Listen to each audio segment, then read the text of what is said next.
तो हेलो दोस्त, कैसे हैं आप सब। Welcome to in my channel Avinash Kumar maths वाला। तो हम क्या बोले हैं, आप सभी का स्वागत है हमारे चैनल अविनाश कुमार मैथ्स वाला पर।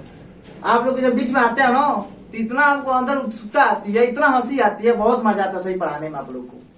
आप लोग को नहीं, बल्कि मान लीजिए मतलब हमको किसी को पढ़ाने में समझते हैं ना, क्या आपको हम दे दें, मतलब कैसे समझा दें समझ में आ जाए। सबसे बड़ी यही हमारी खासियत है, किसी को हम समझते हैं ना क्या दे दे, कैसे पढ़ा दे। देखिए एक दिन हम भी बहुत बड़ा चैनल मतलब यूट्यूबर बनेंगे, यदि आप लोग ऐसे हमको हमारे ऊपर प्यार बनाएंगे, अपना स्नेह देंगे, तो हम भी अपने जो हमारी लक्ष्य है आपके प्रति, हमारी जो जागरूकता है पढ़ाने की, स्नेह है, जरूर हम पाएंगे। तो इन सभी बातों को रोककर बाद में अपने मतलब वो भाईचारा विचार जो भी है उसमें जाएंगे। सबसे पहले हमको क्या पढ़ाना था, क्लास 9 की प्रश्नावली जो है वो कराना था, क्योंकि प्रश्नावली आपकी जो है संख्या पद्धति पर हमने 2 वीडियो मतलब 2 लेक्चर बना दिए हैं। यदि आप लोग नहीं देखे हैं तो इस वीडियो का आप डिस्क्रिप्शन बॉक्स में जाकर देख सकते हैं। तो बहुत ऐसे छात्र जो है कमेंट करते हैं, सर डिस्क्रिप्शन बॉक्स क्या होता है। तो ससुरा 9th में हो, कम से कम वो भी तो जानते हो डिस्क्रिप्शन बॉक्स क्या होता है। इस वीडियो के टाइटल पर, टाइटल जो भी नाम हो, संख्या पद्धति नाम लिखते हैं, जो चैप्टर पढ़ाते हैं उसका नाम लिख देते हैं, उसके बगल में जाकर देखोगे ऐसे चिन्ह रहेगा, चिन्ह ऐसे रहता है एरो का, उस पर क्लिक कर दो, ऐसे हो जाएगा। जब ऐसे आएगा ना, नीचे आएगा तो नीचे देखेंगे नीले कलर में लिंक होगा, उस पर क्लिक कर कर जाकर वीडियो देख सकते हैं। ठीक है, तो यह बात हो गई। अब हम चलते अपने प्रश्नावली को हल करते हैं। 2 वीडियो था, उसमें हम संख्याओं के बारे में सब कुछ बता देते। अब हम डायरेक्ट चलते हैं अपने प्रश्नावली को हल करते हैं। यदि वीडियो पसंद आता है लाइक जरूर कीजिएगा, सब्सक्राइब मत कीजिए, हमें नहीं करे। वीडियो पसंद आए तो लाइक कर दीजिए, कम से कम इतना तो कीजिए, मेहरबानी कीजिए। और उसके बाद से यदि आपको डेली वीडियो देखना है, रेटून मतलब एक रेटून होती है, उसमें देखना डेली हमको ये वीडियो मिल जाए वैसे देखना है, तो दोस्तों सब्सक्राइब जरूर करना। ठीक है, तो आइए हम चलते हैं अपने प्रश्नावली को हल करते हैं। तो ये आपकी जो है क्लास 9th की बुक है, तो इसमें हमको पढ़ना है प्रश्नावली 1.1 संख्या पद्धति। तो संख्या पद्धति, हम संख्याओं के बारे में सब कुछ जान चुके थे, बहुत इसमें छोटा छोटा प्रश्नावली दिया है। ठीक है, आसानी से इसको हम कंप्लीट कर देंगे। देखिए हमारी 7.1 कर रहा है 1.1 देखिए प्रश्नावली हो गया हमारा 1.1। तो पहली हमारी जो है प्रश्न क्या है, पहला जो है प्रश्नावली क्या है, कह रहा है क्या शून्य एक परिमेय संख्या है। क्या कह रहा है, क्या शून्य एक परिमेय संख्या है, क्या इसे आप p बाई क्यू के रूप में लिख सकते हैं, जहां p और q पूर्णांक और q is not equal to 0। प्रश्न यही कह रहा है। तो बताइए क्या शून्य एक परिमेय संख्या है। हम आपको बताए थे, क्या बताए थे कि सभी पूर्ण संख्या परिमेय संख्या होती है, सभी पूर्ण संख्या। तो आप जानते हैं पूर्ण संख्या में क्या आता है, पूर्ण संख्या यानी कि होल नंबर हमारा 0 1 2 3 4 डॉट इनफाइनाइट, ये हमारी क्या है, परिमेय संख्या है। सभी नेचुरल नंबर यानी प्राकृतिक संख्या, सभी प्राकृतिक संख्या भी क्या होती है, हमारी परिमेय संख्या होती है। सभी पूर्ण संख्या यानी कि होल नंबर भी क्या होती है, परिमेय संख्या होती है। तो देखिए इस होल नंबर में हमारा 0 नहीं है, 0 है। जब होल नंबर हमने बोल दिया, पूर्ण संख्या बोल दिया, तो पूर्ण संख्याओं को ध्यान दीजिए कहां जा रहा है। तो पूर्ण संख्या जानते हैं 0 से स्टार्ट होता है, अनंत तक जाता है। तो इसमें जब 0 आ गया तो 0 भी हमारा क्या होगा, जब बोल दिया पूर्ण संख्या परिमेय संख्या होती है, तो पूर्ण संख्या में 0 भी है, तो 0 भी तो परिमेय संख्या होगी। अब प्रश्न क्या कह रहा था, क्या शून्य एक परिमेय संख्या है, क्या इसे p बाई क्यू के रूप में लिख सकते हैं। तो जी आप कहेंगे हाँ बिल्कुल सकते हैं, हमारा शून्य परिमेय संख्या है, 0/q क्या कहता है, परिमेय संख्या कहता है p बाई क्यू के रूप में लिखे, p बाई क्यू के रूप में लिख दिए, लेकिन p बराबर हमारा 0, ऊपर 0 है ना, इसको q लिख दे। q के संख्या पर कोई भी संख्या ले सकते हैं, लेकिन q के जगह पर 0 नहीं लेना है, कोई संख्या लेना है। तो हमारा 0 क्या हो गया, परिमेय संख्या हो गया। उसके बाद से हो गया p बाई क्यू, जहां p और q पूर्णांक है और q बराबर 0। प्रश्न में ही कह रहा था q बराबर आपको 0 नहीं रखना है, q बराबर q is not equal to 0 रखना। प्रश्न यह कर दिया, तो पहला आप लिख सकते हैं हाँ बिल्कुल 0 हमारी परिमेय संख्या है, जिसको p बाई क्यू के रूप में लिख सकते हैं, जहां q बराबर 0 नहीं होगा। पहला हमारा हो गया ये। अब चलिए हम दूसरे प्रश्न पर चलते हैं। दूसरा प्रश्न देखिए क्या कहता है, दूसरा प्रश्न कह रहा है 3 और 4, 3 और 4 के बीच में 6 परिमेय संख्या ज्ञात कीजिए। तो परिमेय संख्या करने के जानते हैं बहुत विधियां है।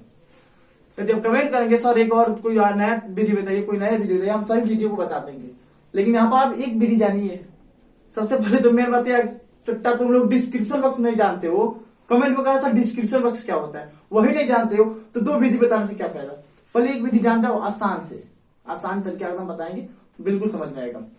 तो देखिए परिमेय संख्या, जो दो परिमेय संख्या है दिया है, यानी 3 और 4 जो है, इनके बीच में 6 परिमेय संख्या ज्ञात करना है। 3 4 भी तो परिमेय संख्या है। मान लीजिए किसी दो परिमेय संख्याओं के बीच का 6 परिमेय संख्या ज्ञात करना है। जैसे हमने एग्जाम्पल पहले समझा रहा है, मान लीजिए 1 दे दिया, 2 दे दिया, और 1 और 2 के बीच में ये दो ही कोई ऐसी संख्या दो बताइए जो इन दोनों के बीच में है और परिमेय संख्या हो। तो हम क्या करते हैं, जब दो संख्या दिया रहता है तो दोनों को जोड़कर आधा कर देते हैं, तो एक संख्या मिल जाती है उनके बीच का। तो दोनों को जोड़ेंगे तो 3 आएगा, दोनों को आधा करेंगे यानी 2 से डिवाइड करेंगे। आधा का मतलब 2 से डिवाइड करना, यानी आधा का मतलब 1/2 से गुणा करो या 2 से डिवाइड करो, यही ना हुआ। आधा का मतलब 2 से डिवाइड करो या 1/2 से गुणा करो। कोई मान लीजिए कोई आपको वस्तु दे रहा है, कह दे इसको आधा करो, आधा का मतलब उस वस्तु को 2 भाग में बांटो, यानी 2 से भाग कर दो या 1/2 से गुणा कर दो, बात एक ही हुआ। तो हमने यहाँ पर क्या किया, दो हमारी संख्या है, इनके बीच में हमको 2 परिमेय संख्या ज्ञात करना है। तो 2 परिमेय संख्या ज्ञात करने के लिए दोनों संख्याओं को जोड़ लेते हैं और 2 से भाग कर देते हैं या 1/2 से गुणा कर देते हैं। तो जब दोनों को जोड़ेंगे 3 आ जाएगा, 2 से भाग दे दिए, या दोनों को जोड़ेंगे तो 3 हो जाएगा, चाहे 1/2 से गुणा कर दिए, बात एक ही हुआ। 3/2 3/2 समझ आया। तो करेंगे तो आएगा 1.5 आएगा, जानते हैं 1 और 2 के बीच में कहीं ना कहीं बीच में 1.5 आएगा। तो हमारी क्या हो गई, एक परिमेय संख्या हो गई। अब हमने 2 बोला है, तो एक और परिमेय संख्या ज्ञात करने के लिए इन दोनों को जोड़ लो। ऐसे ही करते हैं बीच में, इन दोनों को जोड़ लो, 2 से भाग कर दो या 1/2 से गुणा कर दो। इस प्रकार आप जितना कहे उतना कर कर आप परिमेय संख्या ज्ञात कर सकते हैं किन्हीं दो संख्याओं के बीच का। तो हमारा प्रश्न दूसरा जो है उसमें कह रहा था कि 3 और 4 के बीच 6 परिमेय संख्या ज्ञात कीजिए। तो हमारी जो है 3 है और 4 है, इन दोनों के बीच परिमेय संख्या ज्ञात करना है, लेकिन 6 ठो। तो आप थोड़ा दूर लिख लीजिए, यहाँ पर क्या करेंगे 3 लिख लिए, यहाँ पर 4 लिख लिए। अब इनके बीच में 6 परिमेय संख्या ज्ञात करना है, 1 2 3 4 5। हमने यहाँ पे एक और बना दे रहा हूं, हमारे 6 हो क्या होगी 6 ठो, 1 2 3 4 5 6। 3 और 4 के बीच में कह रहा है 6 ठो परिमेय संख्या ज्ञात करेंगे। ये नहीं कि 3 और 4 को ले लेंगे और 4 ज्ञात कर देंगे, 6 नहीं, बीच में इसका, तो बीच में ही है 3 और 4 के। अभी क्या बताते हैं, जब 2 दिया रहता है तो दोनों संख्याओं को जोड़कर 2 से भाग करते हैं या 1/2 से गुणा कर देते हैं। तो दोनों को जोड़ेंगे तो 4 3 7 हो जाएगा, अब बटा 2 कर दिए, हमारी एक परिमेय संख्या होगी। लेकिन यह परिमेय संख्या का एकदम मध्य के होगी, एकदम बीच में। तो बीच में कौन है, इधर 2 छोड़ दो। हमें क्या कितना ज्ञात करना है 6। तो एकदम जब मध्य में आएंगे तो यहाँ आ गया हमारा यह 7/2 हो गया। और फिर से कहा, अब इन दोनों के बीच में जब और निकालना है ना, हमारे भी एक ही निकला है। जब एक निकला है तब जानते हैं और कितना निकालना है आपको, 5 और निकालना है। 6 तो कर रहा है, तो 5 निकालने के लिए इस दोनों को फिर से जोड़िए। तो 7/2 और 3 3 धन 7/2 जोड़ेंगे तो कितना आएगा, 7/2 है, 7/2 2 3 6 प्लस 7/2 हो गया, तो हमारे 13/2 हो गया। यह तो हम इन दोनों को जोड़े हैं, लेकिन अब आधा करना है, इसको आधा कीजिए या 1/2 से गुणा कीजिए, बात एक ही हुआ। 1/2 से गुणा कर दिया या आधा कर दिया तो हमारा हो गया 13/4 हो गया। ये हमारा क्या निकल गया, इन दोनों के बीच का परिमेय संख्या हो गया। तो इन दोनों के बीच में यह है, इसके बीच में लिख लेंगे 13/4। ये हमारा 2 ठो परिमेय संख्या निकल गया। अब इन दोनों को लेकर चलेंगे, ऐसे चलते हैं, टर्म वाइज लेकर चलेंगे तो और अच्छा रहेगा। अब इन दोनों को जब जोड़ेंगे तो 7/2 प्लस 4 करेंगे तो कितना आएगा, 2 4 जा 8 प्लस 7/2 यानी 15/2। और जब इन दोनों इसका आधा करेंगे, आधा का मतलब 2 से डिवाइड कीजिए या 1/2 से गुणा कीजिए, क्योंकि जानते हैं जब 2 से डिवाइड करेंगे तो ऊपर जाकर उल्टा हो जाएगा। जब गुणा का चिन्ह लगाते हैं तो उल्टा हो जाता है। तो 1/2 कर लीजिए यहीं पर, गुणे 1/2 तो कितना आएगा 15/4 आ जाएगा। तो देखिए इन दोनों का मध्यवर्ती हो गया, मध्य में क्या आ रहा है, यही आ रहा है, तो 15/4 लिख लिए। अब देखिए हमने 3 निकाल लिया, 3 और बाकी है। तो 3 निकालने के लिए अब इन दोनों संख्याओं के बीच में निकालिए 2 1 1, या इन दोनों संख्याओं के बीच में 1 1 निकाल लीजिए, हमारा परिमेय संख्या 6 निकल जाएगा। अब चलिए हम चलते हैं, हम क्या करेंगे, इन दोनों संख्याओं को जोड़ लेंगे, आधा कर देंगे। फिर से इन दोनों संख्याओं को जोड़ लेंगे, आधा कर देंगे, फिर से इन दोनों संख्याओं को जोड़कर आधा कर देंगे, फिर से इन दोनों संख्याओं को जोड़कर आधा कर देंगे। बस ऐसे ही करेंगे, आपको 6 परिमेय संख्या प्राप्त हो जाएगा। इस प्रकार से आप यह कर सकते हैं, बहुत आसान है। बस भिन्न का जोड़ आना चाहिए। भिन्न का जोड़ नहीं आता है तो कमेंट वो भी कर दो, आप पढ़ा देंगे भिन्न का जोड़, जो आप जिंदगी में नहीं भूल पाओगे। ठीक है, तो यह सब आना चाहिए। उसके बाद हम चलते हैं अपने तीसरे प्रश्न पर। तीसरा हो गया, चौथा प्रश्न है, नहीं दूसरा हो गया। अब तीसरे पे चलते हैं। तीसरा क्या कर रहा है, 3/5 और 4/5 के बीच 5 परिमेय संख्या ज्ञात कीजिए। वही तो करना है। बस हमने यहाँ पर पहला एग्जाम्पल जो लिया था 1 2 लिया था, यहाँ पर बस परिमेय संख्या दे दिया है। परिमेय संख्या क्या कर रहा है, 3/5 है और 4/5 है। इसके बीच में 5 परिमेय संख्या ज्ञात कीजिए। तब सबसे पहले आप स्पेस बना लीजिए, ऐसे 5 को स्पेस बनाकर इन दोनों को जोड़िए। दोनों को जोड़ने के बाद से आधा कर लीजिए। आधा का मतलब 1/2 से गुणा कीजिए या 2 से डिवाइड कीजिए या भाग दीजिए। बात एक ही हुआ। तो दोनों को जोड़ेंगे तो आप जानते हैं दोनों का हर जो है बराबर है, तो वही आ जाएगा। 4 3 7 हो जाएगा। 7/5 गुणे 1/2 करेंगे, 7/10 आ जाएगा। ये हमारी एक परिमेय संख्या हमारी निकल गई। फिर से इसी प्रकार इन दोनों को जोड़कर आधा कीजिए, इन दोनों को जोड़कर आधा कीजिए, तो एक और निकल जाएगा। तो 3 निकल गया। फिर से इन दोनों में कोई भी संख्या बीच कर लेकर और जोड़कर आधा कर लीजिए, आपकी परिमेय संख्या निकल जाएगी। इस प्रकार से अभी आप कर सकते हैं। नहीं समझ में आ रहा है, नहीं समझ आ रहा है, देखिए कैसे करिए। हमारी एक निकल गई। अब चलिए हम दूसरा निकालते हैं। इन दोनों को बोले हैं जोड़िए, जोड़ने के बाद से आधा कीजिए। तो जोड़ेंगे 3/5 + 7/10। अब जोड़ने के बाद से हमको क्या मिलेगा,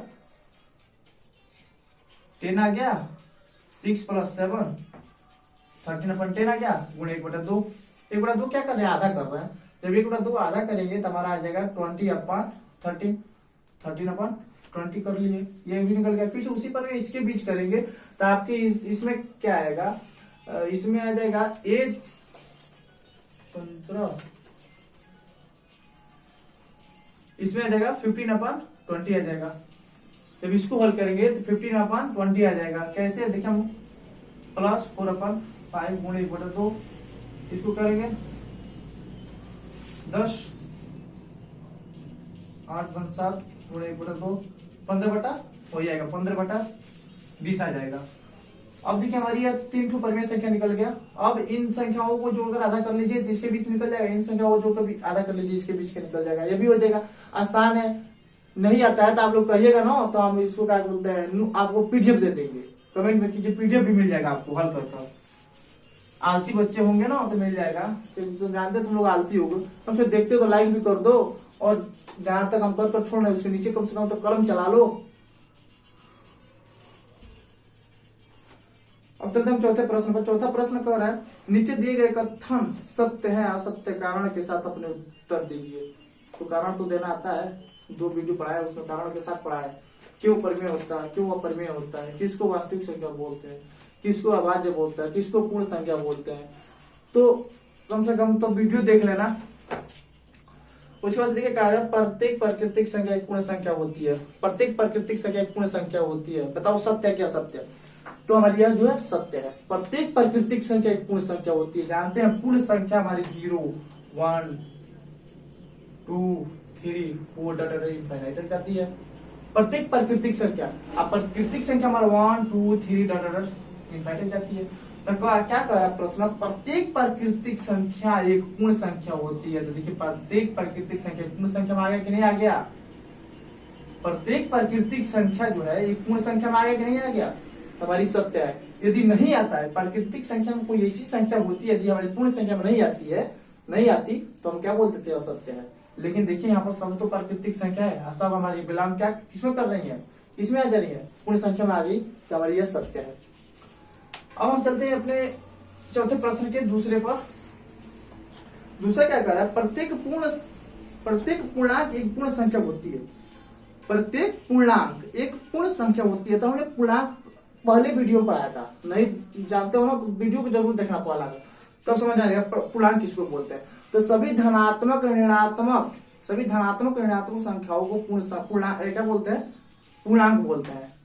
0 भी रहती है उसमें। तो पूर्णांक क्या कर रहा है, प्रत्येक पूर्णांक की पूर्ण संख्या होती है। तो पूर्ण संख्या भी तो बताया लिखते 0 1 टू डाटा इनफाइनाइट जाएगी 3, ये हमारी क्या है पूर्ण संख्या होती है। पूर्णांक में हम जानते हैं धनात्मक आता है, ऋणात्मक आता है, जीरो आता है, लेकिन देखिए इसमें ऋणात्मक संख्या आई है, पूर्ण संख्या में ऋणात्मक नहीं आई है, तो ये हमारी असत्य होगा, असत्य हो जाएगा, क्योंकि जानते हैं हमारा पूर्णांक धनात्मक होता है, ऋणात्मक होता है, जीरो भी होता है। तो हम जानते हैं 0 1 2 3 तो यह सब तो आ गया, पूर्ण संख्या में आ जाएगा, लेकिन जब -1 -2 लेंगे तो देखिए इसमें -2 -1 आता है, पूर्ण संख्या में नहीं आती है। इसी कारण से कारण यही रहेगा कि सभी ऋणात्मक संख्या जो होती है पूर्ण संख्या नहीं होती है। इस प्रकार यह क्या हो जाएगी, गलत हो जाएगा। तो आप इसको असत्य लिखेंगे। कारण क्या है, कारण क्या था, ऋणात्मक संख्या होने के कारण ये हमारी असत्य हो जाएगा। अब चलते हैं तीसरे पर। प्रत्येक परिमेय संख्या पूर्ण संख्या होती है। प्रत्येक परिमेय संख्या पूर्ण संख्या होती है, यानी प्रत्येक परिमेय संख्या एक पूर्ण संख्या होती है। तो हमारे यहाँ क्या होगा, असत्य होगा। अब क्यों होगा, प्रत्येक क्या कह रहा है, प्रत्येक परिमेय संख्या पूर्ण संख्या होती है। तो परिमेय संख्या को हम P/Q के रूप में लिखते हैं, P/Q के रूप में लिखते हैं। तो अपरिमेय कह रहा है ना, प्रत्येक परिमेय संख्या पूर्ण संख्या, प्रत्येक परिमेय संख्या पूर्ण संख्या होती है। तो पूर्ण संख्या 0 1 2 3 आता है। प्रत्येक परिमेय संख्या एक पूर्ण संख्या होती है। तो पूर्ण संख्या में 0 1 2 3 4 5 आती है, ये सब अनंत तक जाती है। अगर प्रत्येक परिमेय संख्या पूर्ण संख्या होती है तो क्या देखिए 0 है 1 2 है, सब हमारी परिमेय संख्या होंगी। लेकिन मान लीजिए ऋणात्मक हमसे कोई ले ले -4/3 ले लिए, ये भी तो हमारा परिमेय संख्या है, लेकिन इसमें देखिए माइनस वाला संख्या आता है, नहीं आता है। इसी कारण यह हमारी जो है प्रत्येक परिमेय संख्या पूर्ण संख्या नहीं होगी, क्योंकि पूर्ण संख्या में कोई संख्या ऋणात्मक नहीं होती है। कारण क्या लिखेंगे कि प्रत्येक पूर्ण संख्या ऋणात्मक नहीं होती है। कारण हो गया। अपने वीडियो के ही समाप्त करते हैं। आपका पहला प्रश्न 1.1 समाप्त हो गया। धन्यवाद। यदि वीडियो पसंद आता है लाइक कीजिएगा, अपने दोस्तों के पास कम से कम दोस्त शेयर कीजिए, क्योंकि जानते हैं गला सूख जाता है पढ़ाते हैं। देखो गला हमारा सूख गया है। तो मेहरबानी करो, लाइक करो, शेयर करो, सब्सक्राइब करो। ठीक है दोस्तों, अपने वीडियो के समाप्त करते हैं। धन्यवाद।